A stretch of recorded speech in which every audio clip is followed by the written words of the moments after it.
In the ancient kingdom of Ziranzi, where the rivers ran deep and the spirits of ancestors walked among the living, a prophecy loomed like a vulture over the royal bloodline. It was an omen whispered in fear, a warning carved in sacred stones by the priests of old. When the blood turns upon itself, the land shall rot, the sky shall burn, and the gods shall turn away. From the forbidden seed, darkness shall rise.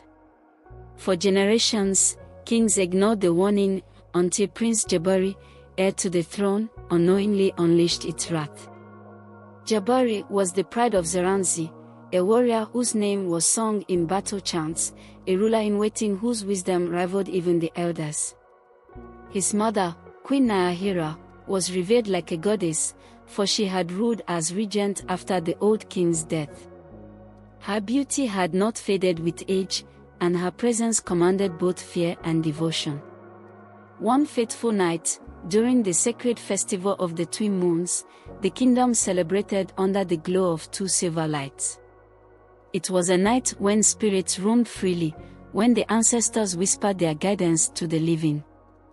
That night, a jealous sorceress named Mona wove a wicked enchantment, one that twisted fate itself. Under her spell, Jabari was led into the royal shrine, where he believed he lay with a divine spirit, a woman sent by the gods to bless his reign. But when dawn broke, and the enchantment shattered, the truth was revealed. He had lain with his own mother. A wail tore through the palace as Queen Nyahera collapsed in horror. The elders gasped. The priests fell to their knees, their faces painted with terror. The prophecy had come to pass. For months, silence gripped Ziranzi like a cold hand. The queen withdrew from the world, haunted by shame. Jabari, tormented by guilt, sought the wisdom of the great diviners, but they only wept and shook their heads. Then came the night when the queen's belly swelled. The land trembled. The rivers turned black. Crops withered overnight.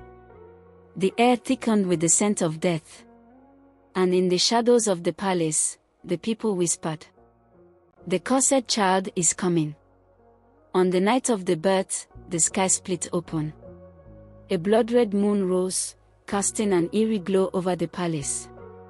Thunder roared without end, and a great wind howled through the land like the cries of 1,000 restless spirits. And then, the child was born. A boy. Dark-eyed. Skin marked with the sigil of the great serpent, Nzoka, the bringer of doom. The priests recoiled. The warriors unsheathed their blades.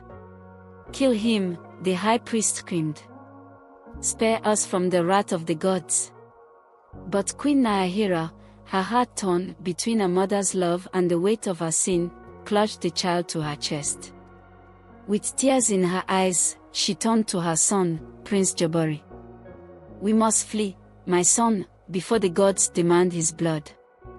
And so, in the dead of night, the cursed child, Kito, was taken deep into the forbidden forest, where spirits roamed, where the living dared not tread. Years passed, and Ziranzi suffered. The sun scorched the land without mercy. Plague swept through villages. The once great kingdom crumbled under the weight of the gods' anger. Jabari, now a man haunted by the sins of his past, journeyed to the distant oracle of the ancients, a blind seer who had lived beyond time. "You seek to undo what cannot be undone," she whispered, her voice like dry leaves in the wind. "Tell me how to end this curse." Jabari pleaded. The oracle turned her white, sightless eyes upon him. "The child you abandoned holds the power to save or to destroy. Seek him.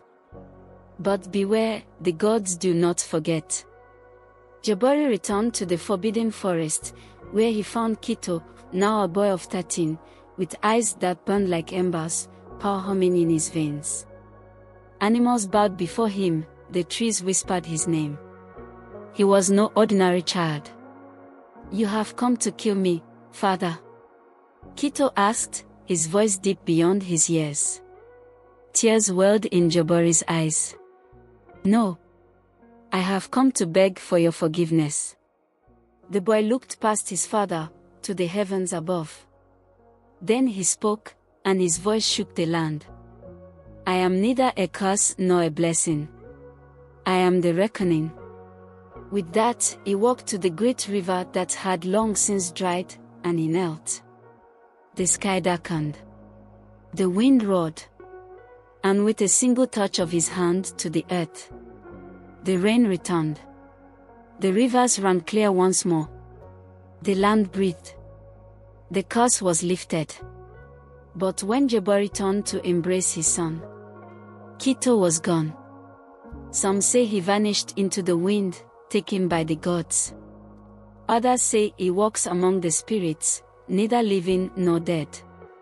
But on stormy nights, when the thunder rumbles and the wind howls through the trees, the people of Ziranzi remember. They whisper of Kito, the child of the forbidden seed. A prince born of sin. A god born of fate. The end.